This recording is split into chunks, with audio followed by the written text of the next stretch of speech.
Good afternoon, welcome. This is the Marion City Council work session for Tuesday, May 21st, 2019. Thank you for joining us. We have Councilmember Gadela joining us by phone this evening. Are you there? Yes, I'm here. Okay, welcome. All right. Thank you. Good to be here.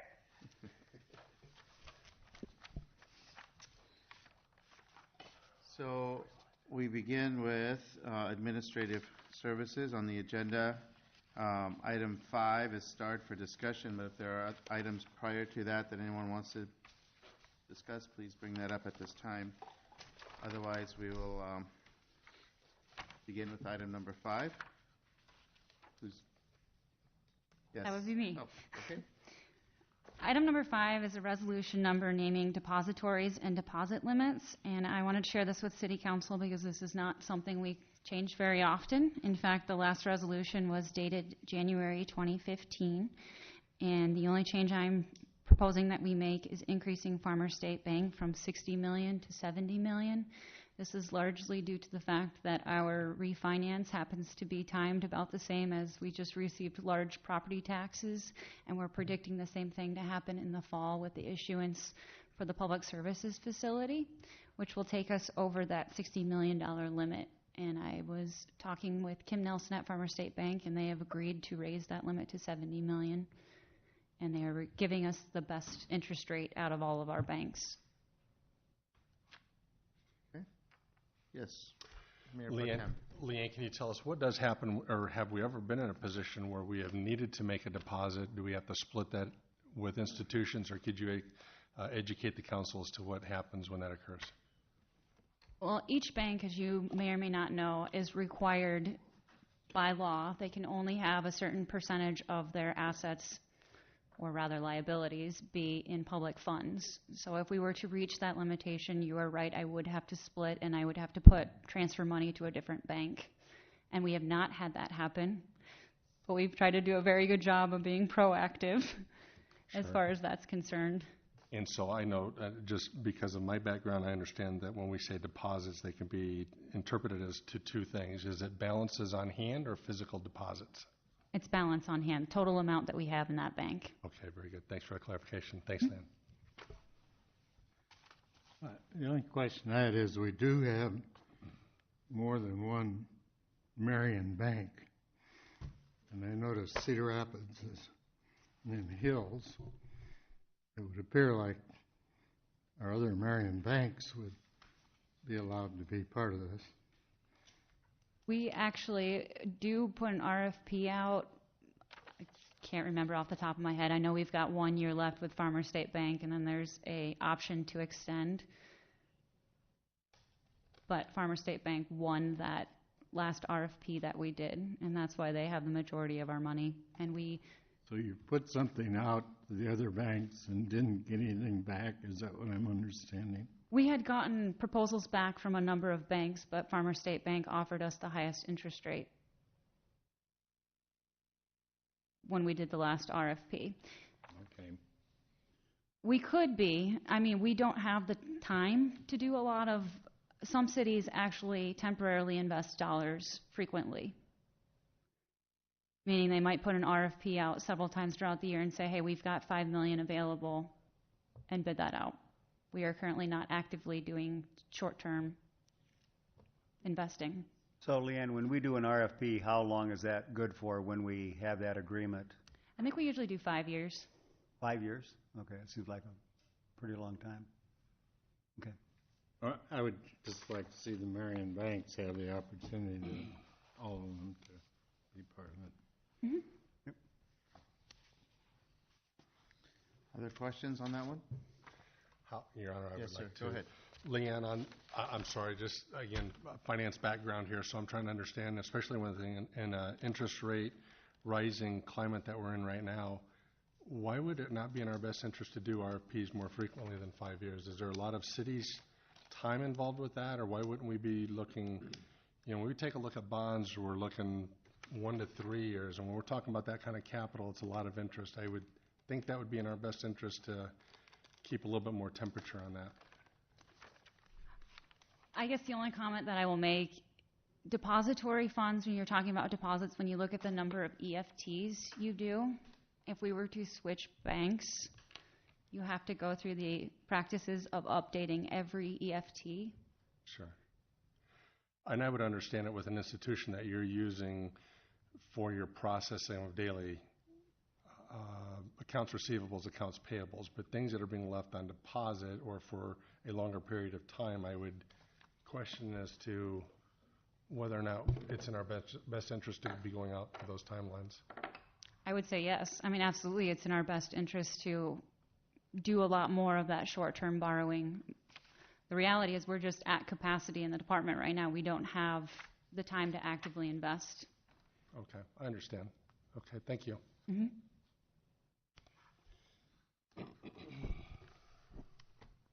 Other questions or comments? Good discussion. Okay, number 8, is that you also, Leanne? Yes, and I'm going to comment on 8 and 9 together because they're very related in the fact that we traditionally do not include transfers on our city council agendas if they were budgeted for, because our budget document includes the detail of what fund we're transferring from, what fund to, the dollar amount, and the purpose. But Iowa has recently passed a new administrative rule that now says a resolution must be passed for every transfer. It's been recommended that Iowa Department of Management that after our budget cycle in future years that we do a large resolution that lists all of the transfers included in the budget, and then we just have to watch to make sure we don't go over the dollar thresholds. So number 8 actually is for the employee benefits costs. I guess I did not mention this took effect April 17th, so I did not do the transfers that we would have normally done at the end of April. And so number 8 allows us to transfer dollars from the special revenue fund to the general fund in an amount not to exceed $4.1 million and change for employee benefits costs. This is the one where property taxes must be deposited into the employee, a special revenue fund. And so the dollars get put in there and then we transfer them out to where the expenditures occur, which happens to be the general fund. So that $4.1 million is what is left in this year's amount to be transferred.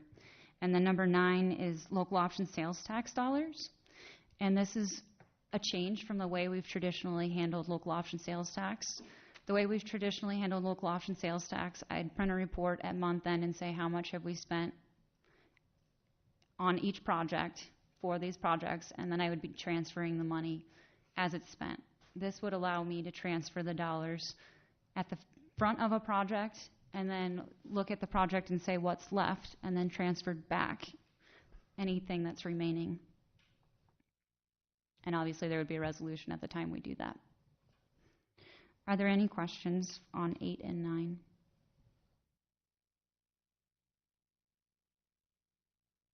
Questions? Okay. Any questions on any of the other unmarked items on the agenda on page 2?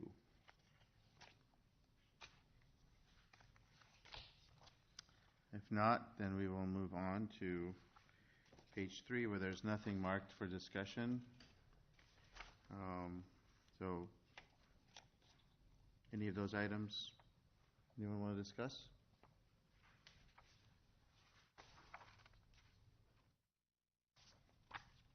Same with page 4. On page 5, we have administrative services again. On page 5, item number 1. Thank you, Your Honor. This time of the year, every year, we do a budget amendment to clean up the budget for any areas that we can reasonably anticipate that we may be going over in individual line items for particular budgets, but also if there's a program area that we may potentially go over. So Zach and Leanne worked on this with the input from the departments to take a look at the areas where we expected that we may potentially go over. One of the big drivers, of course, is the refinance of the GO bonds that we did did for the police station at $9.95 million. That was not something that we had anticipated when we put the budget together originally. And then there's a couple of different reasons that we do this. One is to make sure that between now and the end of the year that the finance department doesn't have to hit the override button anytime an individual line item happens to go over in the budget. Say commodities is over by $50. They have exception reports that has to be hand keyed, so that lets us clean that up. But the bigger reason is to make sure that when we submit our final reports to the state that we don't go over budget in any of the program areas that they have our various activities broken down into, because that would result in an audit finding and could create problems for us down through the year. So we want to make sure that we've got not only anticipated expenses, but a little bit of breathing room between now and the end of the fiscal year so that we don't go over budget in any of the categories. One thing I would note is that in the city manager's budget, it looks like there's a big swing in there with mine. That's primarily due to the reorganization. One big piece of that is that when we first went into the reorganization, we did not anticipate filling the assistant to the city manager slot right away, and we ended up doing that, so that made a swing. But the other big piece of it is that as things developed through the year, we had gone into the year thinking we'd have the Director of Administrative Services position. Ellsworth left, and we switched things up a little bit, changed things around. And so what ends up happening is my department absorbs most of the expenses for that, but with the rebooking of where positions landed, but then they end up, other departments realize the savings, but we don't amend to go backwards on the savings. So overall, the positions that were different in mine are we started out the year with the administrative assistant expected to be still in finance department. That one came over to mine, and then we filled the assistant to the city manager's position earlier than was anticipated. Yes. Did we get a sheet in our packet for this? I did not see one in my packet. Yeah, it's not in our packet. I know it's in our email, which I found out this afternoon. Oh, I but did it's not not in our see that. packet. But I was wanting to see that breakdown too, because I just glanced at it quick. Okay, I did not look at it then. I haven't either really. So that was just sent out today? No. It was in the email packet that went out Friday. Oh, but I missed didn't that. look at that either because I got the paper and I didn't see it in there. All right, yeah, I've not seen that then. They don't have that on the golf course. Fair enough.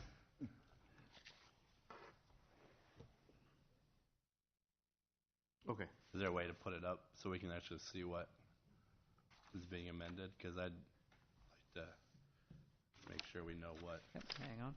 is being amended.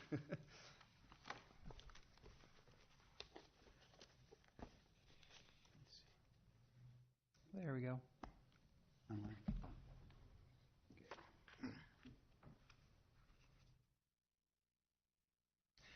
And when you look at this, when you look at what gets published, this is another example where it's hard for people out in the public to necessarily reconcile the budget amendment here with what gets published, because if the water department has any changes that they make to their budget, that would go on the publication as well, because they're a component unit and that report is consolidated that would end up going to the state. But that would usually be reflected only in the proprietary fund line items.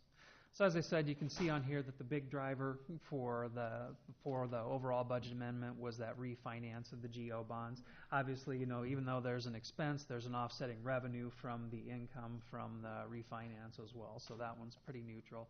And then the other ones are related to equipment that we either needed to acquire, like I think it's the defibrillator, that the defibrillator actually failed but was scheduled for later replacement, so we ended up replacing some of those earlier.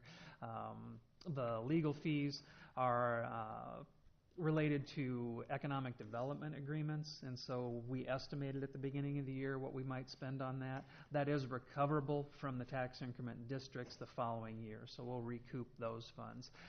Beyond that, then you start going into some of the smaller line items, unanticipated repairs.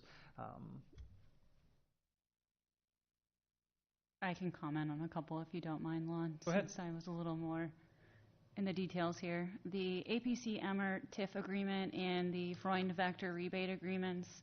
Freund Vector was just when we ask for the dollars, we have to kind of project and estimate where their valuations are going to end up and how much we're going to need. And we just underestimated on the Freund factor what the valuation would end up being. But the APC Emmert TIF agreement somehow was just, and the Klingler TIF agreement somehow were just missed. So we will recoup those dollars the following year with our TIF ask. The workers' compensation prepayment is a change that in the way we're handling workers' compensation. So we upfronted $25,000 that we did not anticipate doing when we did the budget. I'm trying to think if there's anything more I should comment on. Early retirement payment payouts. Generally, when we know there's a retirement coming out, we'll budget for it, but we don't always know when people are going to retire at the time of the budget.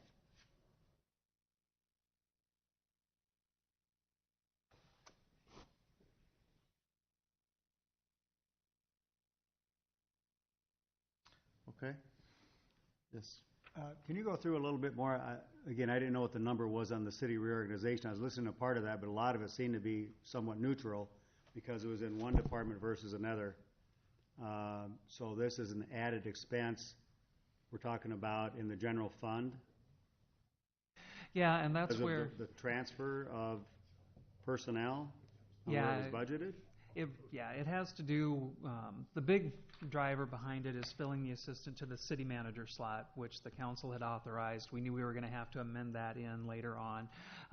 So that's the biggest driver that's part of that. But then when we had gone into the budget, we had the administrative services department, and the administrative services department would have included the administrative assistant underneath that budget as well. When the director of administrative services left and we looked at the way things were working and kind of rebooted it, that position's now reflected in the city manager's budget and along with the other two. That's why I said when you look at where we will end the year on some of the budgets for other departments, they're going to end substantially under budget, but we don't want Leanne to have to authorize every time something hits the salary line item between now and the end of the year, we'd have to do a manual override on it. So this lets us clean that up.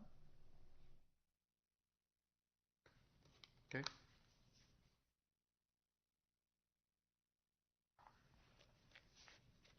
Any further questions?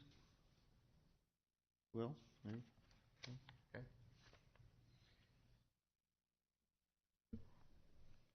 Number 3?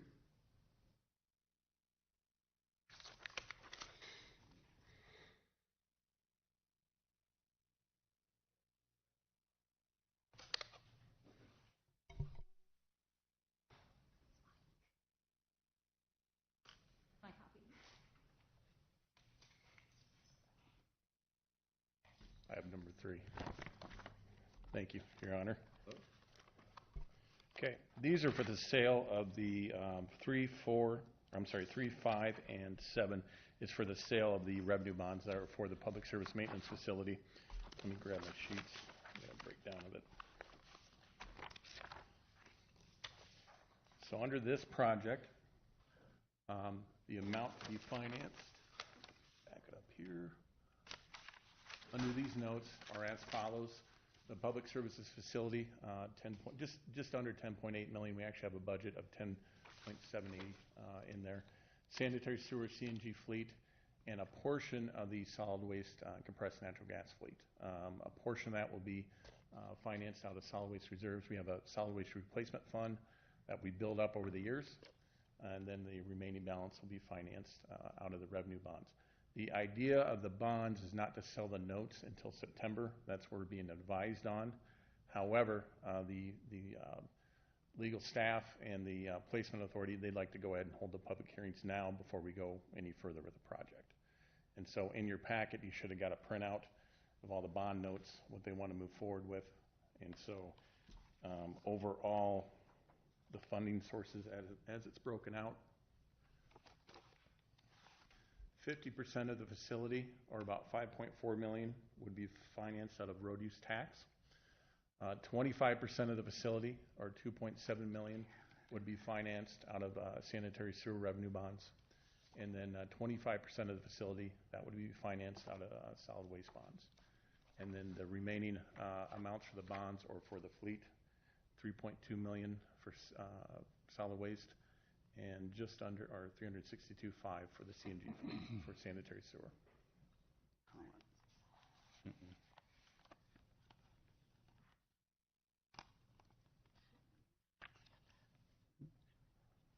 Yeah, we're having conversation up here about Okay. whether we got that page. We got details about the bonds themselves, but not Right. where it was all going to be used, so This was out of this page is from a previous report I did. I assume it was. If Yeah. there was not a memo on it, I'd be happy to make one. It was Okay. under administrative services. I'd be happy to get you the information on that, so. Might be good since we're going to be having the public problem. hearings Yep. Thursday. If you could do it before then. Easy. Okay. Thanks, Ryan. Any questions? No? Okay. Yes, go ahead. Just a last second here. Ryan, I know obviously on the front side of this, we're not as worried about the sale of the existing equipment and so forth, but when would that actually, in a perfect world, when would that start taking place as far as the equity that we have in the current fleet, and when does that, will that? So the way they want to move forward with this, they want to have the public hearings now. The sale of the notes for the fleet would not come in probably, I would think, later this year, early part of next spring. The reason why is that we don't want to make any sales until a lot of the infrastructure is in place. Right. There. Okay. By then, if you look at those sheets that were in your packet, Dorsey and Whitney, that's our bond placement agents. They always recommend a higher value placed on the notes. By then, I got a feeling that the actual note will be less than what we're reflecting here. Sure, okay. So we'll have a lot more reserves built up. But for the purposes of the public hearing, that's what they put Okay, on the legal perfect. statement. Thank you. I was just kind of curious in the back of my mind as to the budget cycle, so, okay, thank you. Yep. And I will get a memo to you to summarize all this. Thanks. Yeah, Thanks, Ryan. apologize for the miscommunication, so. Oh, there's no miscommunication. I knew what it was related to, but Yep. didn't have the You breakdown. need a summary. By Yep, fund. absolutely. And what else is coming out of reserves. Yep, absolutely. So, Okay. You want to stay up here for I'm going to public stay up here. service? Okay. That's all right, sir. Okay, first item under public service. This is the public hearing regarding the Eco-Industrial Park Phase 1 site package. If the council recalls, we went out to bid on this May 16th was the bid letting. And let me pull this up here.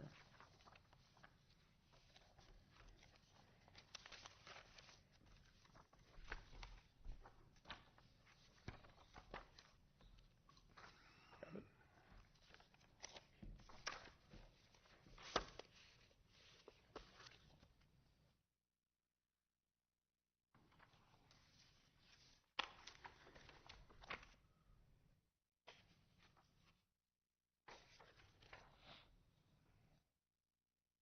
Okay.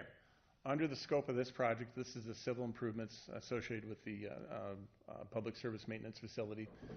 Total engineer's estimate was $780,000. We received two bids. Rachi was a low bid, just under $594,000. And so we're obviously staff's going to recommend that bid. That came way under than what we anticipated. The way this package is programmed, June 10th would be the start date. They have a very short window to execute the project. The reason being is that we have other things that we want to make sure we can get in right after this, most of all footings. And so they, by July 17th, they should have the building pad completed. Liquidated damages, $500 per day beyond the working days. So you should have had a bid packet come. Yep. And so we're going to recommend moving forward with this. Good bids. Very good bids. Very good bids. Okay. Questions on that one? Thank you. All right. Number 3, this is amending the ordinances for solid waste fees. We have not amended solid waste fees since 2017. The reason being is that we wanted to get a good sense on where the solid waste programming for the city of Marion was headed. So as they sit right now, for fiscal year 19, the base monthly fees were $14.50 per month. Currently, I should say. Extra bag tags are programmed at $2, And our bulk item collection program, if you're aware of that, that's what we go out and we do special collections every Monday. That's currently programmed at $30 per every 15 minutes. The Public Service Board is recommending amending these fees for fiscal year 20, at least they have. This would take the base monthly charge to $15.50. Extra bag tags would be programmed at $2.50, and then increasing the bulk item collections from $30 to $40 for the base. Now we did a comparison of fees within the state. As you can see, this should have been in your packet too. Mm-hmm. Very aggressive fee profile for the city of Marion. We're much lower than most cities. The reason being is that is the way we collect solid waste. It's a very efficient program. We do it with one truck. Most cities have to do it with multiple trucks. And so that's really what it keeps our fees down for the city of Marion. The closest fees that we can find are the city of Cedar Falls. They're programmed at $19, but they are automated collections. That does not include curbside recycling, and then you get one dump for yard waste. For the total package of service for the city of Marion, there's still very good fees, and so that's what the board is recommending moving forward with. Okay. Questions? So if we ever move to automated collection, our fees would jump up? They wouldn't jump up that aggressively. That's something that the board's just starting to dig into, and obviously we're going to have conversations with them. The way we're moving forward with replacing the fleet gives us an advantage that if we ever wanted to consider leaf collection or automated collection, it would not be that much of an increase. Mr. Jensen? But when we order, so when is the new equipment going to be ordered? That will be Solid waste? That will be contingent on when the infrastructure gets placed, a fueling facility. So right now, depending on the schedule of improvements, we're looking at the earliest, probably November, December, on ordering that fleet. We have a lot of discussions to do before then. So whether or not we're going to be going to automated collection, that decision is yet to be made. When we order the fleet, we will make sure they're set up for it, not necessarily ready to go for automated collections. That's something we can always add on later. Oh, so that would be an add-on, so it could be, yeah. Could be added on with what you're going to plan on order. So that Absolutely. decision does not have to be made. Does not have to be. Could be, but doesn't Correct. have to be. Yes, sir. We're trying to keep that a very flexible program. We do have some staff that still like the manual collections. However, we need to keep the automated collections in mind. I agree. So. Okay. Okay. Any questions, comments, concerns on that one? When would those kick in? We have to publish the notice, and so probably after the notice is published, I think August is when they become effective. So we have to have 3 readings, depending on the council. If we have a full 3 readings, that'll take us to July, and then we have to publish the notice. It'll probably be August. Okay, number 4. Number 4 is amending Chapter 99. This is sanitary sewer charges. This one's a little bit more complicated. Back up. Here. As the council's aware, we're working with the City of Cedar Rapids on a revised wastewater treatment agreement. 10 minutes before I left here, I just got the draft. And so I sent it on to legal. They're reviewing it. And we'll see where we go. I was hoping to have the agreement at the same time we'd have these rate increases. So last year, last budget, we did an amendment. We projected that our current collections would be coming in about $4.1 million. This next year, our total collections for wastewater treatment and the sanitary sewer maintenance program, 4.8 to 4.9 million. So that's a heck of an increase right there. And so most of this has to do with the wastewater treatment charges that we're going to realize from the city of Cedar Rapids.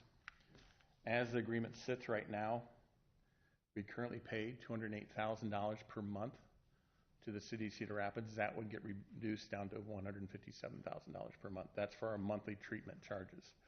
However, we do have a capacity charge that we have to throw in there.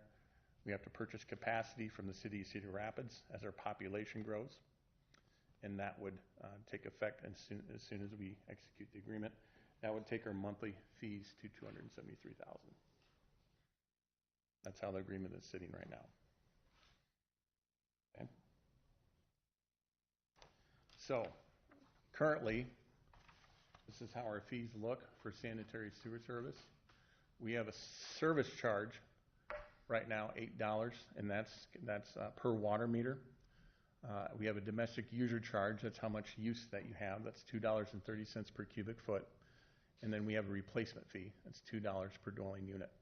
What the board is recommending is reducing our service charge and go to more what they call a flow-based agreement. The charges to be based on how much you actually utilize. And so what they're recommending is moving forward with a $2 per month service charge or per water meter, domestic charge of $3.80 per cubic foot, and the replacement fee is still at $2. The reason being, they're making this recommendation. You should have had this sheet in your packet. I'm pretty sure you did. With a service fee that high, we're getting some rate discrepancies between multifamily and single-family homes. On the multifamily homes, they have one water meter that feeds multiple units. With that, that creates a rate discrepancy. With going to more of a flow-based agreement, that'll allow us to bring the fees in closer together. And so under this scenario, option 2 is what the board has recommended, is that under this option, you would see this scenario. Here's a single-family home, would have a rate of $23 per month. The multifamily home would have $21.50. Under the current fee structure, the multifamily home in a 4-unit complex is $19.50. This is currently $21.50. So the goal of this, going to more of a flow-based schedule, would be to bring the fees closer together so they're more comparable. Any questions on that? Go ahead, sir. What is the replacement $2 for? What does that cover? That goes into the sanitary sewer replacement fund. That's been there for the last 20 years. Okay. I'm thinking. So if I look at this, I was trying to look at that Yeah. a couple days ago, and if I have a fourplex and every unit in there is using the same amount of flow as a single-family home, am I reading that correctly? Then they'd be paying actually a little bit less. Yes, correct. Primarily because For the service charge. yeah, the service Yep. fee and the replacement are being treated as one instead of, Correct. Yeah. that's really the delta between. The replacement fee is charged per dwelling unit. The service fee is charged per water meter. So there's a lot less water meters than there are dwelling units. And so Right. I'm not going to pick on anybody. So if you have one water meter that feeds, let's say, a very large housing unit, which we do have in Marion, they're going to pay substantially lower fees than the single-family home. So we've dealt with this for some time, and the board's wanted to amend this, and now with the new flow-based agreement, this has been staff's plan for some time. A little more equal. It's So- very, yeah. So they'll Yes, be sir. paying their fair share. More so. Okay. Yeah. I know we've talked about this a number of times did. over the past few years. Yep. Okay, does that make Um, sense to everyone? Yeah. So comparatively, you should have had this sheet in there too. This is where we stand on sanitary sewer fees compared to other cities. I put a smiley face on where we're at. So as you can see here, as we compare ourselves to other cities, we're still very, very competitive in sanitary sewer fees. Even with the proposed changes, it would not change where we are at in that structure. Currently, here's our fees as they are. Ames is just a little bit higher than us. With the proposed changes, it would take us to here, would not move us much. Would still be in that range here. So Quick question. How many other cities are flow-based? most are. Most are now. So Most are, we're yep. actually just getting back to what is the new norm then? Yeah, most cities are flow-based. There's a report I'm happy to provide to you, but it'll show you how the rate structures are in most cities. Most cities, and I'm not recommending this, most cities don't charge a service fee, I'm finding out. That's their choice. They don't charge by the water meter, they just go all flow-based. That's the most equalized rate, as you can see. The rates are the same. But moving forward, we could always consider this down the road, but as we implement this, the board is recommending kind of a slower implementation process. The council can do otherwise. I'm fine. Okay. Thank you. Thank you. On to engineering. Mr. Barcelo. So on Thursday, we'll start off with a public hearing for the 2019 RCB culvert under Central Avenue. So we did receive 3 bids for this project. Unfortunately, they did come in over the engineer's estimate. The low bid was from Boomerang, formerly Rickliffs, at $677,777, which was 109% of the engineer's estimate.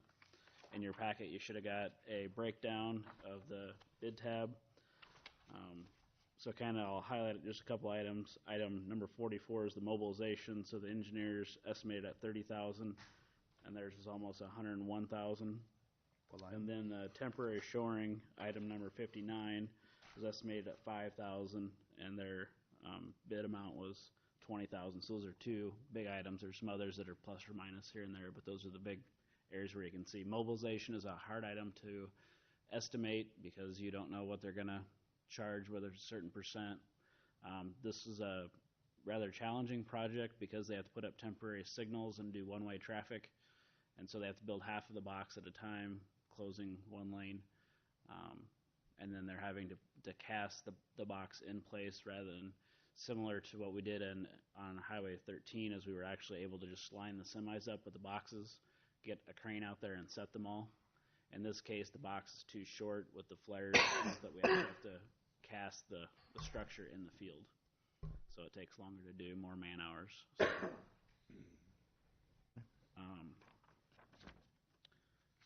is there any questions about the project otherwise? So, is that within the budget then? Or Yep. it is within Yep. what we've approved for budget? Yep. And this is again, this is in one of the steps in preparation for the Albernette Road extension. Yep. Okay. And then this box, so it serves 2 purposes. The box culvert itself and high rain events like we're receiving, it'll help the bridge carry the water. That way it doesn't overtop. And then it doesn't cause the backwater issue when you get to the new future Albernette Road bridge. The other thing is the Indian Creek Trail, which is also a DOT project that will go from Donnelly Park all the way up to Tower Terrace Road. The trail will actually go through this box culvert, so it's needed for both those reasons. Okay, questions?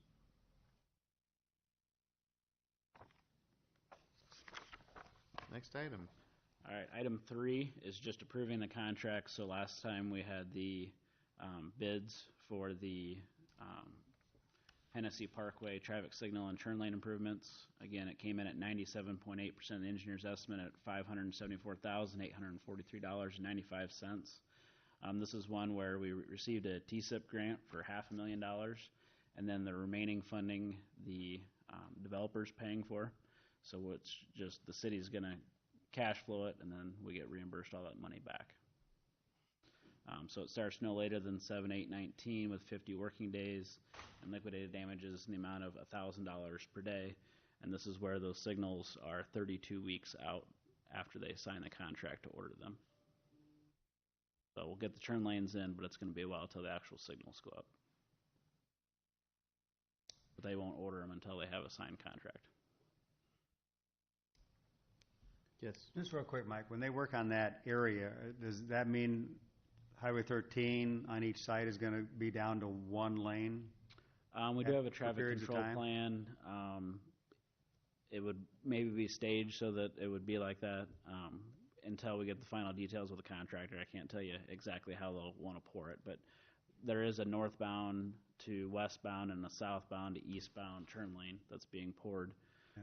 There's also improvements on Hennessy to make that from a 2-lane to a 3-lane, and so we'll have to work with the Quick Star and everybody down there as well.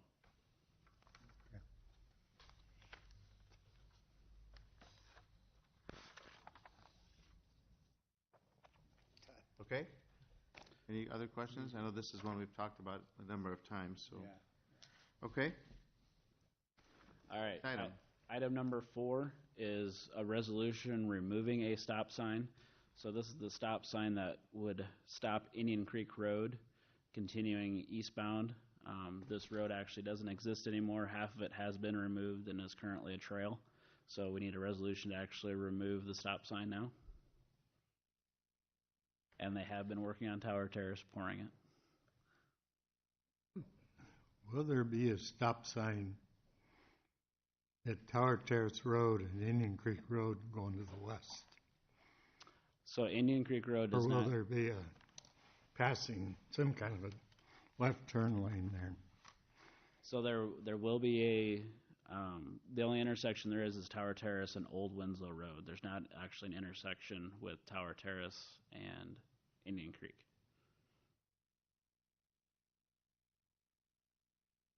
When was that decided?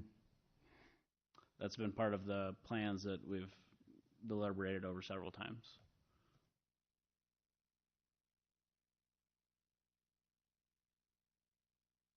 We'll talk about it. Okay.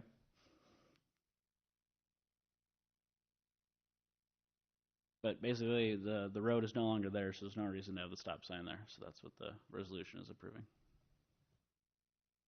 okay. Item number 5 is the 3rd Avenue rehab project. So this is similar to what we did on 31st. And so this is between 31st and 35th where we'll go in and do several patches. We'll have to do it in 4 different phases because of the businesses that are there. So here I'm just showing the different phases that are color-coded.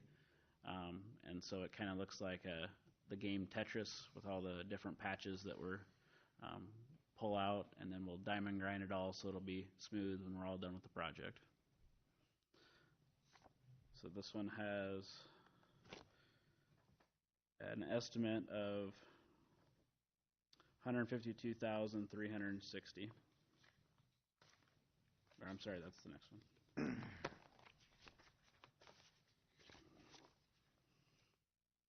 It has a engineer's estimate of $282,900.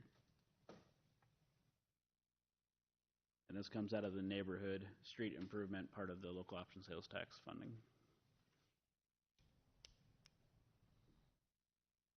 Okay.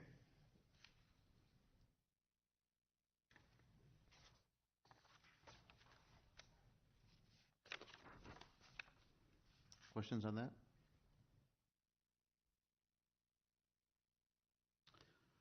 The next one, we're combining our sidewalk assessment and our sidewalk ramp project into one project just because they're smaller budgets.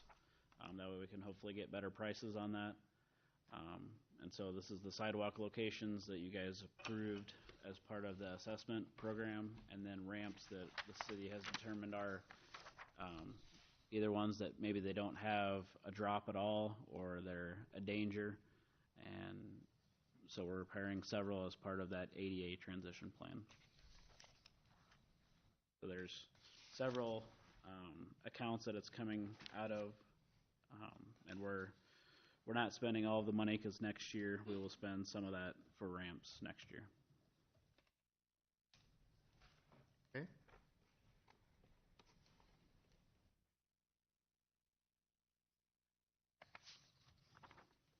First Street.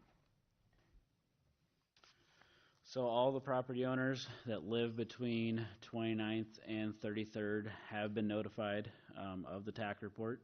So we'll have a public comment period on Thursday for them to come and speak. So we had the petition with 20 signatures. We have received one email that was forwarded to council in support of it as well. They were not part of the petition. And then kind of a blow up that's part of the TAC report showing cars parked across from each other that causes issues for public service, fire, to get through that intersection. So I'm going to imagine that there's going to be people for and against to come to the meeting. That's why we added the public comment period. That way they would comment while we're deliberating that section. We're not calling it a public hearing because we didn't technically post it in the paper, but they were all notified by a letter. Any of those streets in that neighborhood, only one side? As you get closer to 10th, they are. And I think that was because of the school parking. Sure. But otherwise, no, most of these areas are just parking on both sides. Not to say that they don't have issues too, but we're doing this on a complaint basis. Yeah, I'm just trying to think about how consistent it would be, so. Okay, questions on that? So we have the, So there'll be 3 items on that. So you'll have the TAC report, then you'll have the public comment period, and then you have the resolution approving the no parking. And so if you don't want the no parking, you'd have to vote that resolution down. all right, is that clear? Thank you, Mike. Yep. Mr. Traherne, are you next?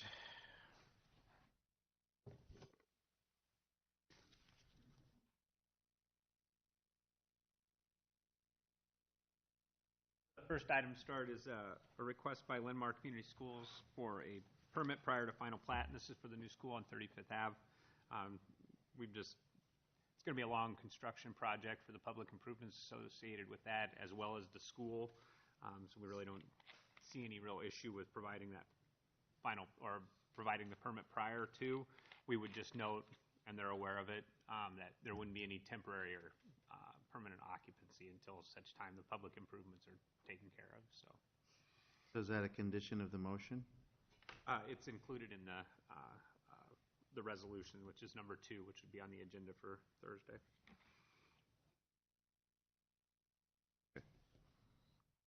But that condition is included in the actual resolution? Correct. Okay. Yeah. Yep. Okay. Number 4 is just we continue the public hearing regarding the Central Corridor Districts Plan, which will be identified on Thursday. So if someone wants to speak on that issue, with public hearing being open, they would be afforded that ability.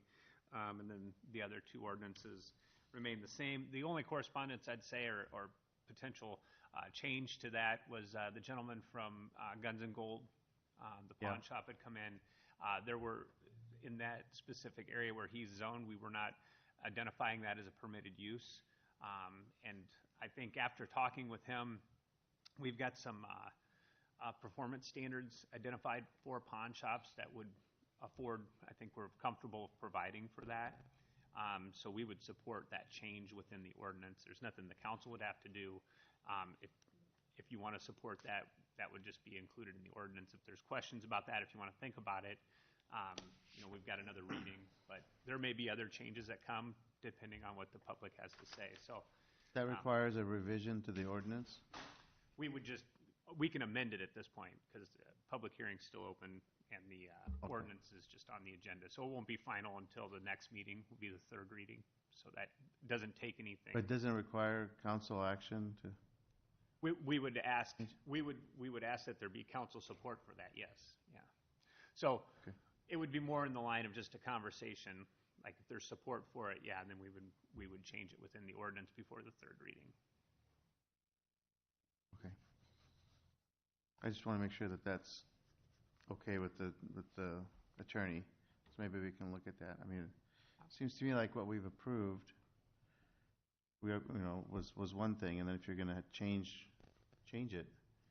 Yeah, I mean, there's minor tweaks that's why there's 3 readings. It provides for time allowed. So I don't think there's Right. I mean, I minor. understand it provides for time to tweak things and to change things, but don't those require? Isn't the tweaking required to be like in the form of a motion or something like that? What I would say is let us get through this reading. There may be more before the final reading. We'll have that conversation if that makes sense to council. I just want to make sure we're doing it correctly. So. Yep, absolutely. Yep.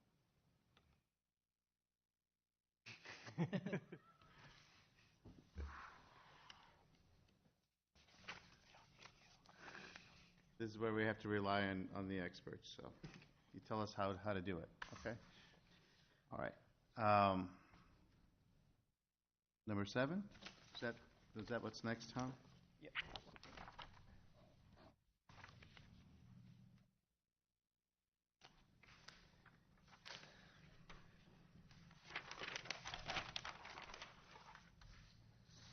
over the years, you think it'd get easier to display the central corridor plan on a overhead projector, but it's a very long project, so it's difficult to show in one illustration. As the council's aware, we've been proceeding with, I don't know what phase we're calling it, Mike, the 15th Street roundabout. Is that phase 3? So phase 3 is under construction. 15th Street roundabout is here. You know, we've stopped on this side of it, hoping to finish that project out to just short of 19th Street this year, or this summer construction. And that phase started last year, and it's hoping to get that finalized. One of the questions that's come up on access, and just because I was asked it this week, there's not going to be any access to 6th Avenue between 15th and 19th. On the south side, there will be one access point at 17th, but it'll be a right-in, right-out on the north side. 19th will be, when it's built, will be a right-in, right-out. So like right now, you can go up 19th Street and go straight across. There'll be a median there upon ultimate build-out. The reason we stopped short of 19th is to keep that open until we proceed with the final leg and can get 22nd Street built up to 6th Avenue, which will ultimately be the real connection to 6th and provide that connection from Highway 100 to 6th Avenue. So that'll be a pretty well-traveled roadway when that connection is made. There was just some questions this week on accesses in that area, so I just wanted everybody to be aware of that. Okay. Where we're at on the acquisitions, and that's the real reason for the conversation this evening, is we've got 7 properties that are required for this final phase, which, as you can see, is from just west of 19th to the roundabout. I realize this isn't the greatest illustration, but these properties that are highlighted in purple are the areas that need to be acquired. They've all received an offer to purchase. There are 2 remaining properties that need to respond, and they've got a deadline of June 3rd for response. One of them had not received an initial offer and delayed it a couple weeks, so that's why there's a little time gap here. I'm anticipating that one of the properties will we'll be able to work through without any more legal issues. I'm hopeful on that. So really, it's the final 6 properties that I'm seeing that we will likely need to proceed to condemnation for. They've just not responded. We're really only waiting for one property owner to respond, and in previous requests and conversation, the indication has been that they're not going to proceed. So I see us moving to move forward with the projects, we're going to have to proceed to condemnation. I had intended to put on the agenda for Thursday a request or ask the council to give us direction to proceed in that manner. I'd like to wait until we get to that last one and everything's final before I do that. So I'd be looking for that communication and direction on June 6th. In the meantime, anticipating that's coming, I'd like to work with the legal department and start the conversation of how that happens, estimated timeframes, so on and so forth. So I did send an email today, and we're going to sit down and have that conversation about what that means and the timelines. Where we're at, like I said, there's 6 properties that I see us proceeding with. If you want to include the 7th, just in case, we're looking at it's about about $675,000 worth of property that needs to be acquired. There are some relocation and reestablishment fees that I'm just kind of estimating on some of those properties that would need to occur as well. But really, that's if you put in the 20% contingency, we're about $875,000 for final acquisitions in that area. So what I'd like to do, I just wanted to let the council know where we're at. They've all received final offers. We're anticipating the deadline for that last one to be June 3rd. I'd come back on June 3rd, bring the council up to speed on that, and then ask that the council direct us to proceed with condemnation on June 6th for those properties included and involved.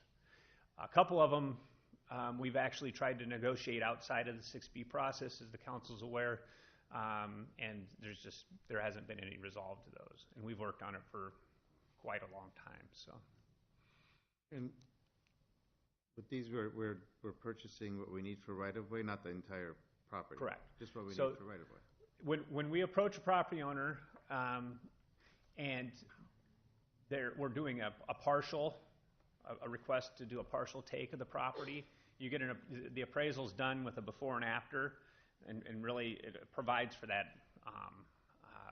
If there's a desire for a full taking, we have that value. So if someone comes in and says, you know what, if you're going to take the front half of my property, why don't you just take it all, and then we have a value for that. And that's a decision that can come back to the council as well.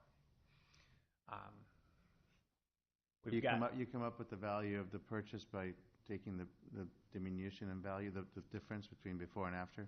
Yep, and it's done by independent appraisal. So we've worked with Rally Appraisals to put those dollars, put those values together. And so they don't agree with these values? Is this why they're? Mm-hmm. Okay. Yep. They get their own appraisals? They can. Are most of those commercial rated, that property? Yeah, there's some that are commercial. So this is QA Properties and Todd Culver's. That's commercial. Todd is just someone I've worked with over the years. I don't anticipate having. I think we'll probably be able to come to terms on that one outside of the whole proceeding. But the way we processed all of these is in alignment with that 6B process. So he'll receive his offer, and then we'll have a conversation about it and know whether we're going forward or not.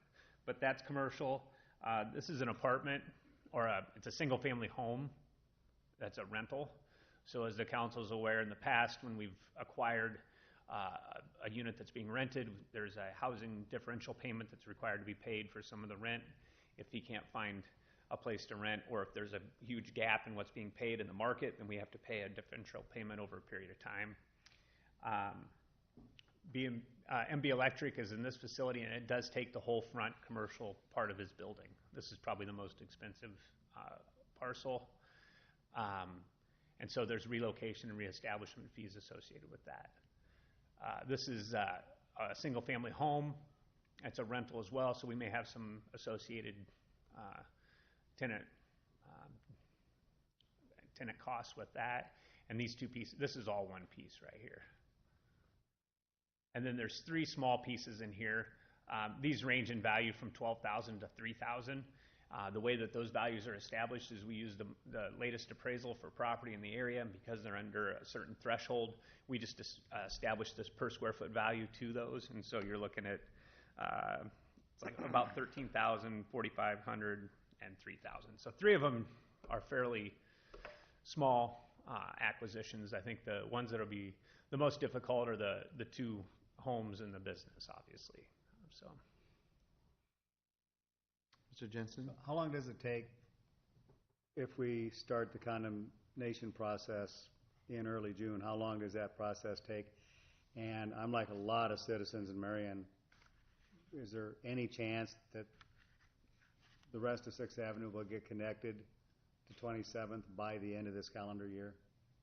That is a question that I'd have to, understand more about. I just don't understand. We've been very fortunate within the corridor. We've not had to do this. Through all the properties acquired, I did have a map that shows all the properties we've acquired. We've not had to proceed to condemnation. So this is the final connection and the most difficult pieces. So that's why we're here. I don't know. Maybe, Lon, do you have a sense as to what the reality is as to having it connected by the end of the year? We'd have to go back and look. The only thing we could really guide it by would be how long it took from start to finish on the Armour Drive condemnation. Okay. Once we started the proceeding and filed it and then had to bring the condemnation commission together, we can see how long that took. That's the big wild card, is once we start, how long does it take to get the condemnation commission decision finalized? But there's a difference between the finishing of that, though. So yes. So if from the time the road went in, there can always be what would likely happen, and I'm speaking way out of my bailiwick here, but the way that proceeds is once there's been an award through condemnation, we'll get the property. The challenge would be is if someone says, well, you got the property, but you didn't pay enough. And so that negotiation, as I understand, continues on, but because of the process, the award would be provided. So we would get the right of way. There may be further conversations on the actual value, but that's I will preface it with that's my understanding, and that's what I hope to report back at the next meeting is process forward. Can't we work from the other way? It's actually a very good question. I've asked that myself, and some of the difficulty is the utility, and Mike could speak to this probably better than I can. The problem is the storm sewer. So when you build a street and it fills with water, we can't have that. So unfortunately, these pieces that we need here, a lot of that storm sewer comes down future 22nd Street.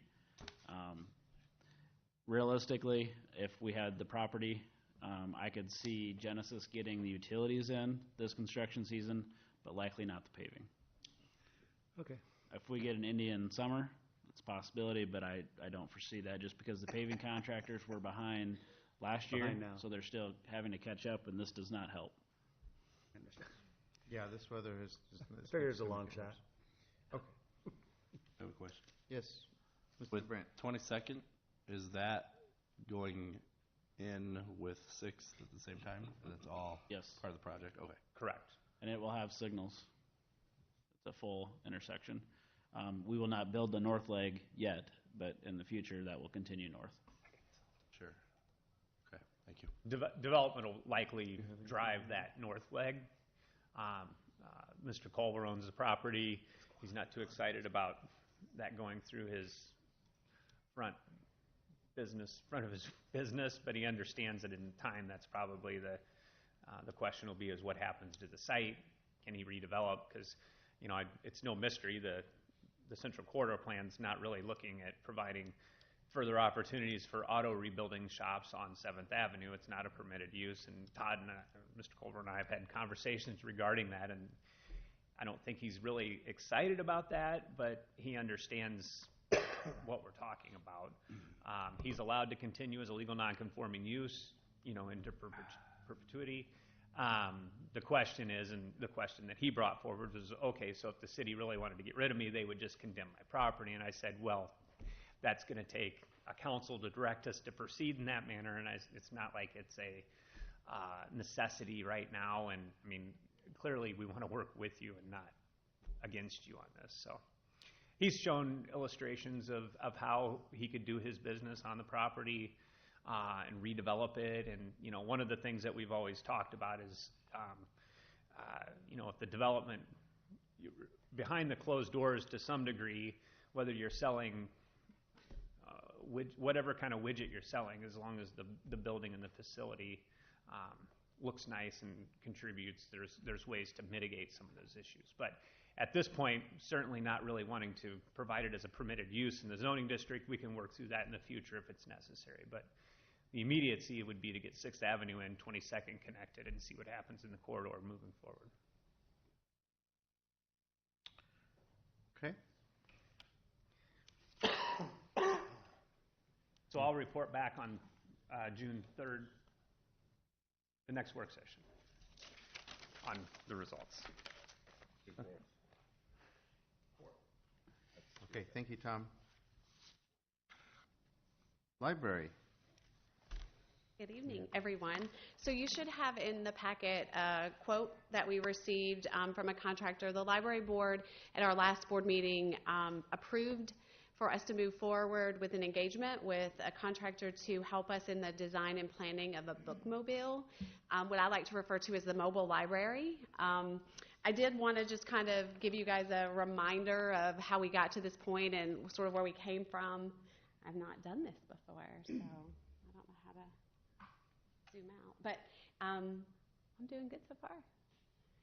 So as a reminder, back in January, we completed our updated needs assessment with Joe Huberty, our architect that we have been working with, and we came out of that session or that updated assessment with Joe with this facilities master plan, and we made the recommendation at that time to move forward with this concept number 2, which is a 52,000 square foot library in Uptown, as well as our mobile library component. This aligns with kind of the timeline of where we are with the CIP. Currently in the CIP this year we have $50,000 for branch services, a storefront branch. As we went through the needs assessment, if you all recall, having a second bricks and mortar building from a financial and ongoing operational cost perspective did not rate as high as having a mobile library that we could take across multiple locations in the community.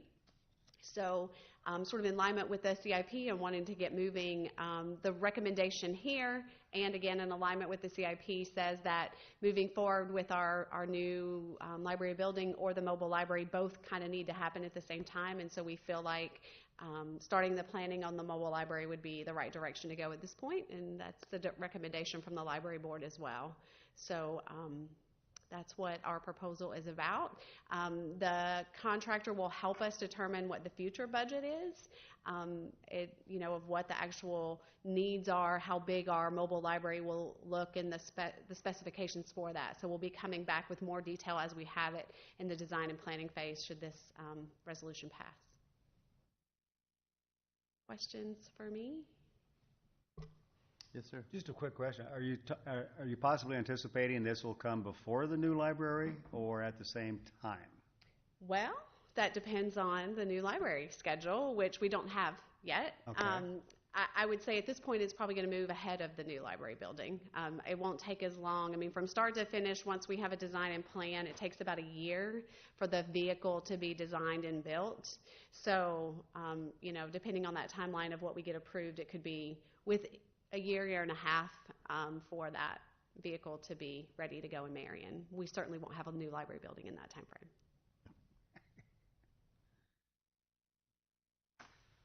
Okay.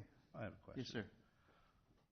So you said that they were a 52,000 square foot library and the mobile library at the same time. It was agreed that that's the route to go. So you said, well, with Steve's question about which is coming first. So Sure. Is there an update that you have maybe on the building itself, or is that? Well, so let me qualify a little bit what you said. That was the recommendation that the library board approved. Right. So this is the recommendation was to move forward with the 52,000 square foot library and the mobile library. We were considering the 52,000 square feet in the project that we were doing with the Marion Mixed Use Project. Right now, I have been working with Amanda and talking with our architect on the new library building. We need a budget.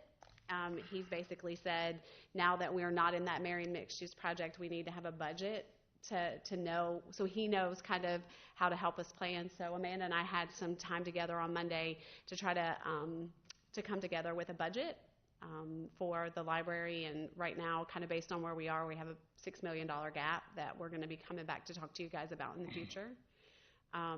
So right now, once we kind of figure out budget and how we're going to do things, then we can hopefully move forward with a new plan. We are talking about some different options, but I don't have anything concrete to bring forward at this time. Anybody else? So we have that gap that we have to figure out before we can move forward. So you still need to figure out a new budget because the old budget was part of the mixed use? Yes. So the original plan was that mixed use project was going to kind of cover that gap, and now we have that gap that has to be made up for us to have a standalone library.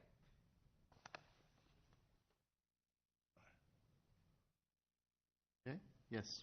So just to clarify, so Sure. we're, what's next is to figure out how to fill that gap, right? That's the work that's happening now. Yeah, I mean, I think we have to determine, where that budget is going to come from. I can tell you what money I think we have on the table right now that gets us up to about $12 million. We're estimating that the library as a standalone project will come in somewhere between $18 and $20 million, which was right around where we were when we were dealing with the Marion Mixed Use Project as well. So right now, we have to, I think, go back to the drawing board and figure out where we're going to come up with that $6 million gap. And so Amanda and I did some brainstorming on Monday, working to pass that information on to Lon, and I'm not sure what the next steps would be from a budget perspective. Do you want to comment on that? Yeah, there's a couple of different alternatives for how you could look at doing that. I mean, certainly once the plan is put together and the library board has identified this is the location, this is what the building's going to look like, and you're armed to be able to really kind of tell the whole story, it would be perfectly appropriate if they wanted to put it out for a bond vote for the remaining portion of it. There's other ways that we could potentially look at financing it, but we need to get, in my mind, the location nailed down, what the ultimate footprint of the building is going to be, and have a pretty firm budget. When I think in terms of, trying to put something out for the public to consume and vote on, not having the location, not having the pictures, not having the descriptions of the services that you're going to provide is going to make that a pretty tall task. Another question. Did that 6 million gap that you say there is, did that include, or does that not include, the current library location? That contemplates the sale of that location. The sale of it. Yeah, so right now we have $5 million in lost. We're assuming a $2.5 to $3 million sale of the current property that gets us up to, let's say, $8 million. Amanda and I talked about some possible TIF dollars that could come this way depending on where the library was and what we can use from an infrastructure perspective. And then we're anticipating a $3 million-ish capital campaign, a private funding campaign that we're working on our feasibility study right now that will be able to tell us whether or not we can raise $3 million. So that gets us up to about $12 million. And then from there we have to figure out if it's going for a bond vote or how else we will be able to finance this. If we are talking about a bond vote, that really changes things up for the library and the library board and how we approach getting those dollars, because a bond vote has a lot of implications on us from a messaging and a community buy-in standpoint. So we have a lot of discussion to go at that point. I think the library board has a lot of questions about other city investments that have been made and those types of things as opposed to a bond vote. So I think they're going to want to come forward and have some discussions about that. Okay. Looks like you have another question. Well, kind of. Go ahead. You said... Pull up my sleeves here. It's getting warm. You said possible TIF money depending on where. Yes, sir. Does that mean that Uptown is not? Uptown is a non-negotiable for the library board, and from the one-on-one conversations that I've had a lot with you guys and in talking, we feel very strongly that the library should remain in Uptown Marion. What we're working on right now is, I feel like, sort of where we were before. We certainly have the CATS lot as an option, but knowing that taking the CATS lot is also eating up a lot of parking that we're going to need for a building, and so I'll be honest, I'm watching what's happening with all of the decisions that are being made with deals that are happening in Uptown Marion right now, just to make sure that we know all of the property that may be available to the library, and trying to make the best decision for not only us, but everybody in Uptown that also needs parking and those types of things. So yeah, sure, we could go tomorrow and say we want to build something on the CATS parking lot. However, we're not sure that that's the best decision for everyone, and if there are other alternatives or opportunities that we need to look at, we really want to consider those as well. But Uptown is definitely a non-negotiable as far as the library board is concerned. Thank you. Thank you. Thank you, guys. Okay, we have one item under police discussion.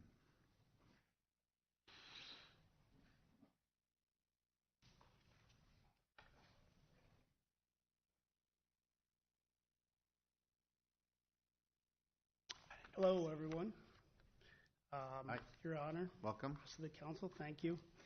I think you all know me, Lieutenant Chad Knott. I'm just going to take a few minutes. Sunshine McDonald, our data analyst, is also going to help me here. I think did you guys all get the proposal? There's a one-page thing in the packet. But I just wanted to talk to you guys, like I said, real briefly. It's just a project that we're undertaking involving the opioid epidemic. Late last year, our police department reached out to CNA Analysis and Solutions. Shockingly, Chief McHale knew somebody out there. I know that's surprising. They're a Washington, D.C. area firm in an effort to determine whether they would be willing to partner with us in an effort to develop operational framework for automated data sharing and integration with key external partners in the battle against opioid-related overdoses and deaths. This is all being undertaken in an effort to try and establish a product that can identify in real time, and again, Sunshine will talk about that a little bit, people who may be in need of rapid assistance that may hopefully prevent or deter further opioid overdoses and deaths. As has been well documented, opioid overdoses have risen dramatically in recent years, so the need is there for solutions, and it's efforts like this that it's going to take to try and reduce the trend. So instead of just stand by and let it happen, we want to take some initiative and see if there's something that we can't do about what's going on. We haven't seen, I don't want to say that. It is significant. Anytime you have a death related to narcotics, opioids, it's significant. Our numbers are obviously not as high as Cedar Rapids or Lynn County as a whole, even though some of the rural areas. But in my opinion, even one death due to these drugs is too many. So we want to do something about it. That's the bottom line. And we're partnering with these people along with many others to include, but it's not limited to, the Marion Fire Department, the Marion Library, Cedar Rapids Police Department, the Lynn County Medical Examiner, Lynn County Public Health, St. Luke's Mercy Hospital. So we have lots of people that really want to get on board with this project, which is a great starting point. So it's challenging because obviously we're communicating with people in Washington, D.C., like I said, CNA.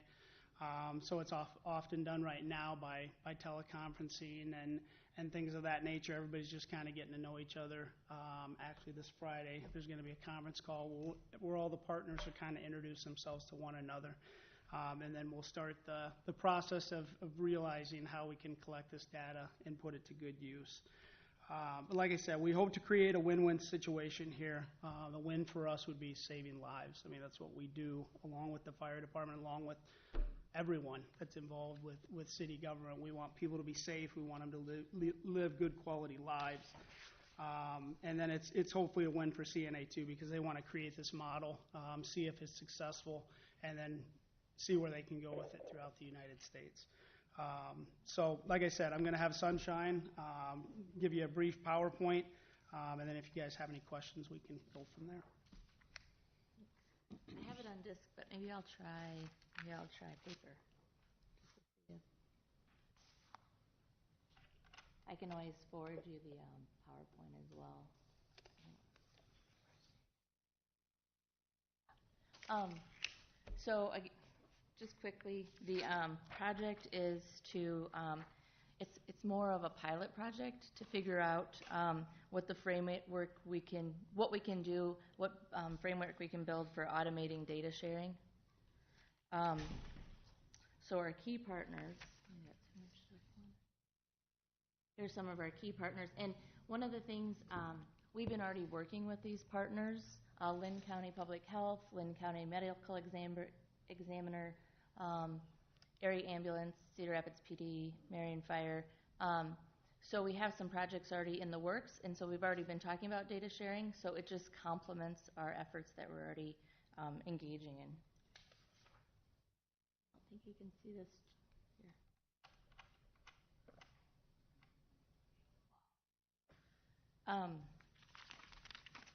Here, let me. So one of the things is like just looking at a desired platform, taking use of some of our existing infrastructure across Lynn County, Marion, Cedar Rapids, and then cataloging our information. What do we all possess? What's protected? What types of data do we already have? Where are there gaps? The next is what I'm really passionate about is the triggers that will automate this. So sometimes if we have that information and there's an overdose, but we can't get it to the other parties fast enough, I think that's a place that we can improve on. So if we can share data, if we can work that out, how can we get that across agencies as fast as possible to help with this problem? The other one is best practices. We already realize that there are roadblocks in terms of sensitive data, how we share, maybe even mechanism or resources in terms of staff on how we could share. And then the next one is just identifying what content we really need. And then, should we put things in dashboards? And then finally, building on the social network analysis piece. So earlier this year, we grabbed data from Cedar Rapids, Lynn County from 2017. We compared their heroin overdoses. So Cedar Rapids had 81 individuals and 100 overdoses from 2017 to mid-March of this year, and we had 37 of those individuals that crossed. So I think just sharing information is really powerful. And then in 2017, we had, in Lynn County, there were 27 overdose. That's all, not just heroin, but deaths for the county. And then, I'm throwing stats out.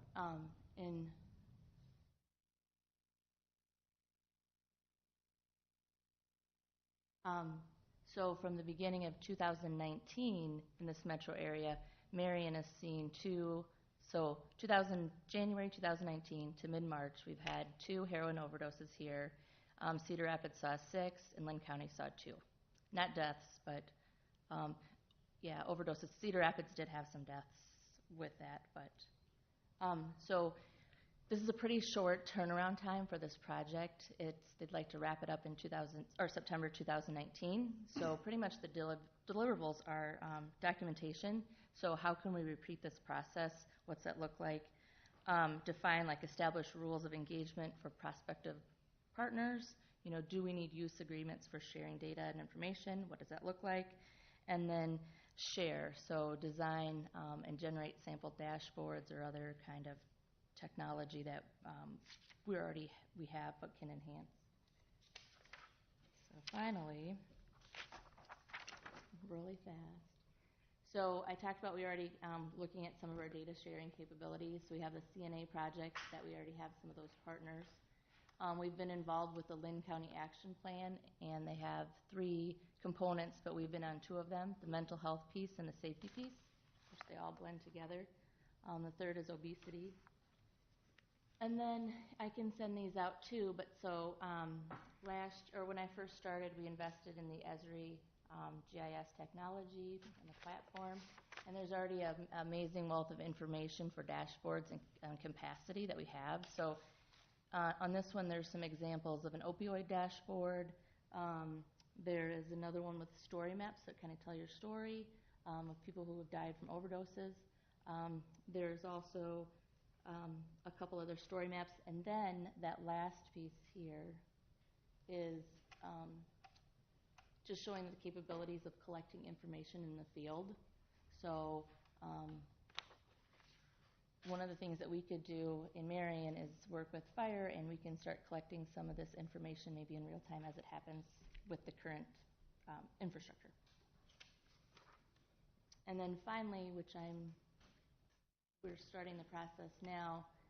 This is a different example, but it's using ArcGIS as insights, and we can do that social network analysis where you put all the connections with the people together, and then it's kind of almost a real-time lookup, if you will, of how people are connected. Those are just some of the tools that we anticipate using with this project. Wow. I also think it's worth noting that CNA, this is self-funded by them, so they were eager to get on board with this project. So we're not paying them for their time, for their help with the research and help in integrating all this. They are covering the cost themselves. So we are not doing it. They were eager to get on board with this project. So And the goal, another goal for us that I think everyone needs to be aware of is we also, with the real-time information, once that all can get developed, hopefully, we want to be able to put boots on the ground. We want it to be somebody from public health, somebody from, a resource center or a care center or whatever it may be, and then probably a law enforcement for security, because obviously when you go into these environments, they can be dangerous, and we don't want healthcare providers or anybody else in danger's way. But that too is one of the goals down the road, is that if we can identify some of these people using the social network analysis as part of the project, that we can intercept and interrupt some of these patterns that are happening, because a lot of times with opioid-related overdoses and deaths, there's connections. Usually. Would you mind speaking into the microphone because of the recording and Yep, I'm yeah, sorry. Thank you.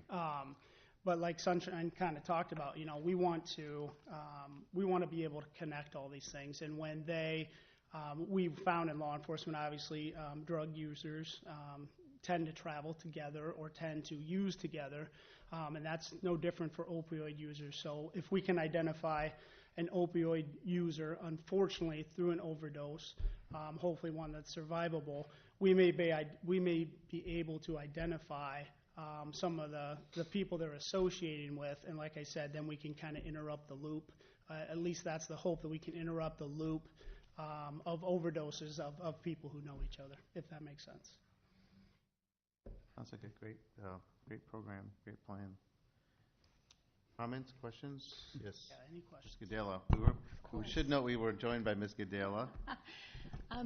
Other than detectives, who else would use this information? It seems like a lot of it is, I don't know if private is the right word, but the way that it's gathered, it's not, if you're looking at social networks, for instance, it's not complete fact exactly that there's something going on between a network of people. So I understand that gathering clues and building to look at something that is possibly nefarious. Is there any other application, or is it really for detective use only to try to get ahead in terms of data gathering? It is definitely not just for law enforcement. So one of the things that we recognized early is that there are going to be some issues with HIPAA. And one of the things is that understanding the true law or intent of HIPAA, but we also have the mental health piece too. So one of the key pieces of this project is working with public health and the medical examiner and the hospital just to inventory the data that we have, and then identifying where those roadblocks exist. Because if we do come to a privacy or sensitive information, we need to document those, and if we need to help change policy, but we can't really do anything until we say, hey, this is where we're stuck. What are our avenue? What are our choices? And if we're stuck, but we've identified those, and then we can keep going on to figure out different other mechanisms to share. So that's a big piece and a big hurdle, but we can't really talk about that until we just dive in and say, here's our data. Okay, we can't share that. Okay, that's fine. Let's document that, and then see what we need to do. See if there's use agreements between PD and the hospitals. Is there some kind of just document agreements that we can sign? So it's a bit exploratory until you Yes. hit up against those. Okay. And we're really working heavily with public health. So some of the informations from the hospital come to public health. They can't be shared with us, but at least working with Amy, she's an epidemiologist, she understands some of the data that she's receiving, and also too timeliness. So some of the information we received from the medical examiner, we just received 2018. And is that a problem of just communication, or is it a workflow, or can we change that? So some of those questions we're just trying to identify and see how can we strengthen the workflow, strengthen information sharing, and see where those roadblocks take us. Sounds good. Thank you. Okay. Mayor Pro Tem? I just wanted to say thank you. I think this is great. I've been working with our state representatives in reference to mental health, criminal activities. seeing this type of platform being put here gives us a chance to get on the front side of this, be proactive, and somewhat be able to predict what the future interceptions might be there. There's a lot of, I've talked to everybody from the state all the way down to the nonprofit organizations from, mental health chapters that are in our local community, working with the fire, EMS, police, rather than just slapping the handcuffs on somebody and putting them through a process that doesn't warrant anything but a negative outcome doesn't trend well. And so obviously making these changes and being more educated, it always kind of thought of that as kind of being a strict family. In years past, people would, livelihoods were a strong hand is what curved the future. This isn't what this is today. So the times have changed. So kudos to you, your department, everyone that's related to this, local and state levels. So I'm excited to see this move forward with it. I think this is a great opening opportunity for us, and I'm so excited for our city to be part of that. So thank you. Anyone else? Good work. Thank you so much. Okay. I think that is all that we have for this evening. Any other questions or any comments on the agenda for Thursday? All right. Thank you all for being here. We'll see you on Thursday.